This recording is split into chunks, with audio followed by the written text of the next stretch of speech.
Terbongkar banyak mahasiswa RI pindah jadi warga negara Singapura.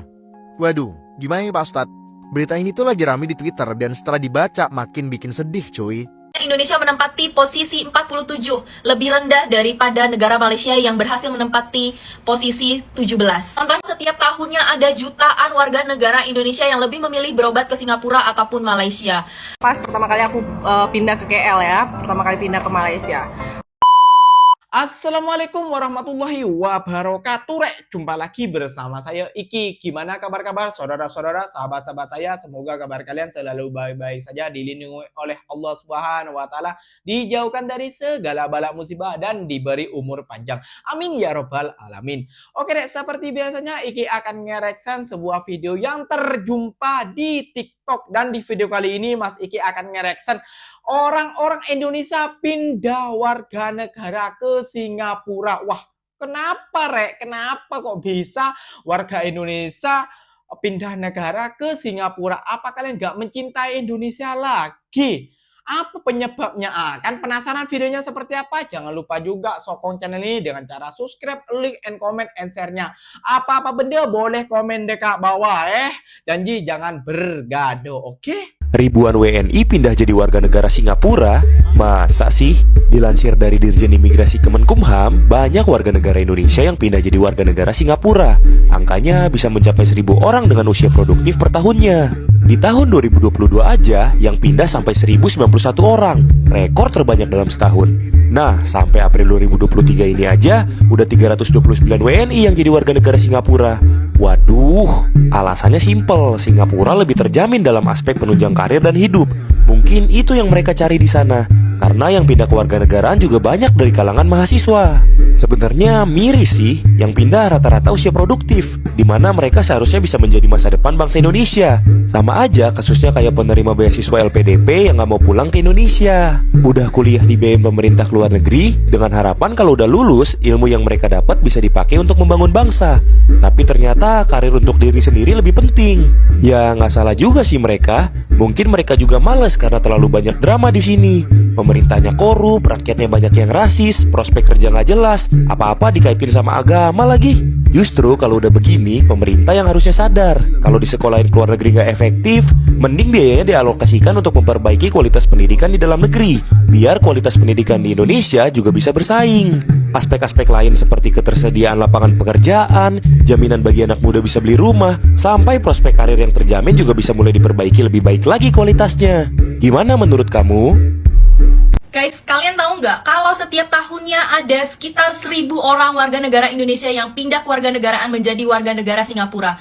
Kenapa hal itu bisa terjadi guys? Dan apa sih yang menyebabkan warga negara Indonesia ini kepincut pindah ke warga negaraan menjadi warga negara Singapura? Negara kecil yang ukurannya pun tidak jauh beda sama Jakarta. Di mana Singapura itu guys memiliki luas 728 km persegi, sedangkan Jakarta sendiri memiliki luas 664 km persegi. Nggak beda jauh. Jakarta, ibu kota versus Singapura adalah negara. Lalu apa sih yang menyebabkan warga negara Indonesia setiap tahunnya ada 1.000 orang yang berpindah ke warga negaraan? Yang pertama, kesempatan bekerja di Singapura jauh lebih besar daripada bekerja di Indonesia, di mana banyak perusahaan besar di dunia memiliki headquarters mereka di Singapura. Yang kedua, standar gaji lebih tinggi kalau kalian bekerja di Singapura dibandingkan dengan bekerja di Indonesia. Gue kasih contoh nyata. Tahun 2019, gue di-offering oleh salah satu bank di Singapura dengan salary 6.500. Itu bukan salary tertinggi untuk seorang banker. Teman gue ada yang di-offering dengan rate 7.500 sampai dengan 8.500. Dan itu tergantung dari durasi kalian bekerja. Lalu itu belum termasuk dengan allowance dan bonus-bonus lainnya. Untuk insentif, kalian bisa dapat ratusan juta per bulan. Bandingkan dengan Indonesia saat 2019 gue punya gaji 15 juta dengan insentif kurang lebih setiap per 3 bulan itu 80 sampai 100-an something juta. Itu per 3 bulan. Jadi setiap bulan saat itu gue bisa bawa pulang sekitar 40 sampai 60 juta per bulan. Dibandingkan dengan di Singapura 6.500 salary itu sekitar 70 juta. Belum termasuk insentif dan gue dapat allowance untuk boleh pulang jika capai target. Lalu apa lagi sih guys? Yang ketiga, peraturan yang tegas dan hukuman yang tegas. Kalian gak bisa sembarangan ngerokok di Singapura. Jadi udaranya jauh lebih bagus. Dan di Singapura, Kalian nggak bisa buang sampah sembarangan guys, apalagi puntung rokok. Pada tahun 2015 ada seorang pria yang membuang 34 puntung rokok dari jendela apartemennya. Dan dia dikenakan sanksi 19.800 SGD. Dan harus menjalani hukuman sosial 5 jam 1 hari guys. Lalu yang keempat, pendidikan Singapura versus Indonesia. Kenapa sih negara Indonesia banyak yang menyekolahkan anaknya di Singapura? Jelas, pendidikan di Singapura jauh lebih bagus. Di Indonesia, kurikulum dan sistem penilaiannya setiap tahun bisa berubah-ubah. Sedangkan di Singapura, sistem penilaian dan kurikulumnya cenderung stabil, sehingga pendidikannya bisa berkembang dengan pesat. Dan kelebihannya, jika menjadi warga negara Singapura, maka biaya pendidikan akan menjadi lebih murah dibandingkan dengan warga negara asing yang menyekolahkan anaknya di Singapura. Lalu yang kelima guys, tingkat keamanan negara Singapura melebihi Indonesia. Dimana pada tahun 2022 melalui data yang dirilis oleh Global Peace Index, Singapura menempati posisi ke-9 guys, negara teraman di dunia, di mana Indonesia menempati posisi 47, lebih rendah daripada negara Malaysia yang berhasil menempati posisi 17. Contoh nyata guys, kalau kalian tinggal di Medan, bukan cuman motor atau mobil aja atau ban mobil yang bisa hilang, tapi pagar rumah kalian juga bisa diangkut sama maling. Segitu parahnya tingkat kriminalitas di Indonesia. Dan kalian tahu nggak guys, beberapa hari terakhir ini lagi viral banget karena abang Blok G dijadikan sarang preman dan tempat nyabu. Apakah kalian terkejut? Gue pikir sih enggak ya. Lalu yang keenam guys, pelayanan kesehatan Singapura dibandingkan dengan Indonesia agak lumayan jauh ya guys. Dan warga negara Indonesia yang memilih berobat ke Singapura meyakini bahwa dokter di Singapura memiliki kemampuan untuk mendeteksi dan menangani penyakit jauh lebih oke dibandingkan dengan Indonesia yang lebih sering salah diagnosa. Contoh nyata ibu dari teman gue di Indonesia didiagnosa terkena penghimpitan pembuluh darah jantung guys.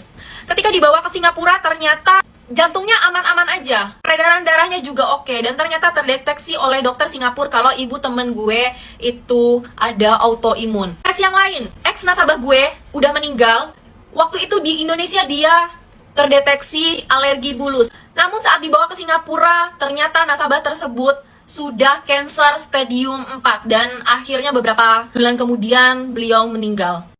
Kasus salah diagnosa ini lumayan sering terjadi guys. Jadi no wonder kalau setiap tahunnya ada jutaan warga negara Indonesia yang lebih memilih berobat ke Singapura ataupun Malaysia.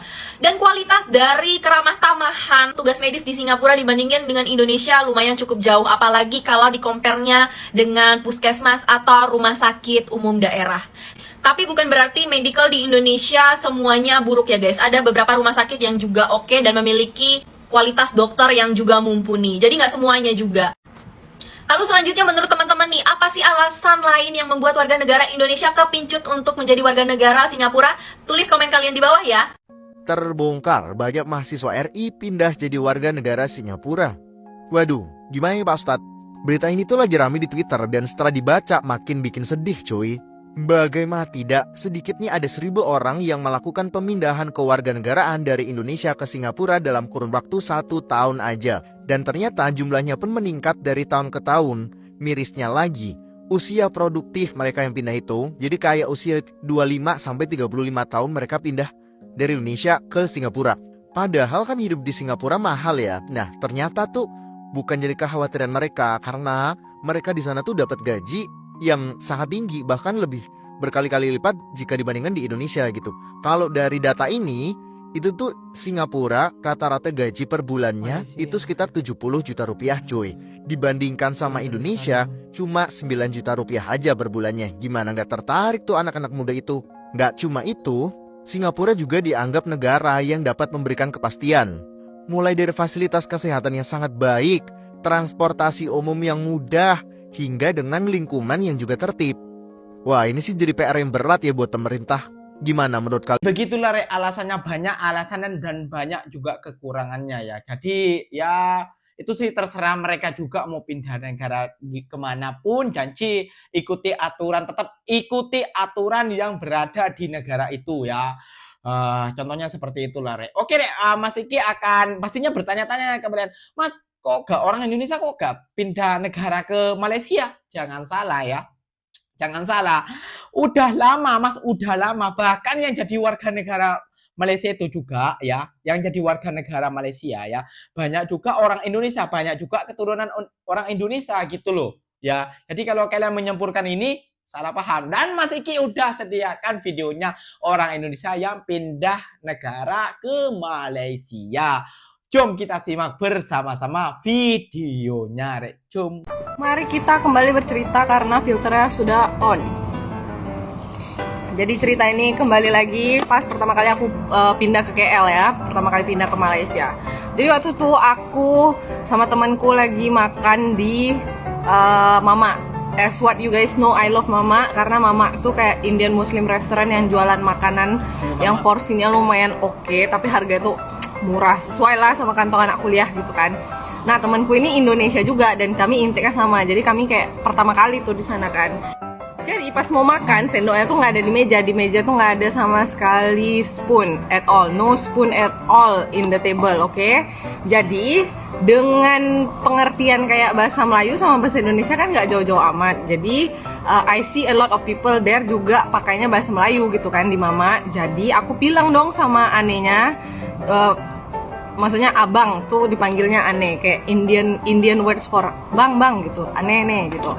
Nah, nih saya nak sendok satu. Jadi ya temanku kan juga orang Indonesia yang baru pindah kan. Jadi kami berdua merasa nggak ada yang aneh dong. Terus aneh tuh kayak apa? Terus aku kayak bilang lagi, bang aku mau sendok satu. Nek, sendok satu. Sendok mana? Sendok. Lepas tuh dia masih bingung tuh. Terus setelah kayak kami bertukar diskusi kayak sendok, beberapa kali kayak 3 kali gitu ya. Habis itu baru aku menyerahkan, aku pakai bahasa Inggris saja. Aku tuh awalnya kirain abangnya tuh gak jelas dengarnya gitu, makanya aku ulang sampai 3 kali. Terus aku menyerah, aku pakai bahasa Inggris, aku bilang spoon. Habis itu dia baru kayak, oh sudu. Dan seketika itu aku merasa kayak aku bodoh sekali gitu. I know that kayak should have used English instead, tapi karena di Mama itu biasanya orang pakai bahasa Melayu gitu, jadi aku kayak sosok gitu, sendok satu. Ternyata di sini namanya sudu. Kalian mau tahu apa bahasa Melayunya garpu? Garfu. That's all, thank you. Oh ada lagi nih. Terus pernah juga sekali aku minta straw. Jadi di tempat daerah aku itu bilangnya pipet. Atau enggak bahasa Indonesia aslinya yang baku sedotan. Jadi aku pernah tuh bungkus minuman, terus aku mau minta straw, jadi aku bilang pipet, terus dia kayak nggak ngerti juga, astaga. Habis itu aku bilang lagi, oh sedotan, terus itu aku nggak ngerti. Pas aku pakai bahasa Inggris, barulah dia ngerti. Ternyata di sini rata-rata orang bilangnya Kira jadi mbaknya nih gak pindah, jadi mbaknya nih kuliah ya. Tapi kalau kalian menanyakan orang Indonesia gak pindah ke Malaysia jadi warga negara Malaysia, salah, Rek. Banyak orang Indonesia bahkan dari tahun Mas Ikinya sebelum lahir itu udah jadi warga Malaysia. Nah, kayak gitu ya. Jadi mbaknya nih bilang merasa bodoh atau ya merasa bodoh karena beliau ini sepertinya apa ya? Sepertinya beliau ini apa namanya ya, merasa sepertinya di kampungnya gitu. Jadi kan beliau ini penjelasannya tadi ya, sepatutnya seperti di kampungnya agak jauh beda lah bahasa Indonesia dan Malaysia karena juga sama-sama juga bahasa Melayu kayak gitu ya mungkin ya. Oke, jadi mbaknya nih ya malu sendiri lah. Oh my god, ternyata bodoh aku di Malaysia. Oke, Rek, mungkin videonya sampai di sini saja dan terima kasih banyak buat kalian semua yang udah sokong channelnya Iki dan jangan lupa juga dong komen, share apa-apa benda komen dekat bawah. Sokong channel ini dengan cara subscribe dan komen. Janji jangan bergaduh. Oke, wassalamualaikum warahmatullahi wabarakatuh. Rek, jumpa lagi tahu di next video. Bye bye.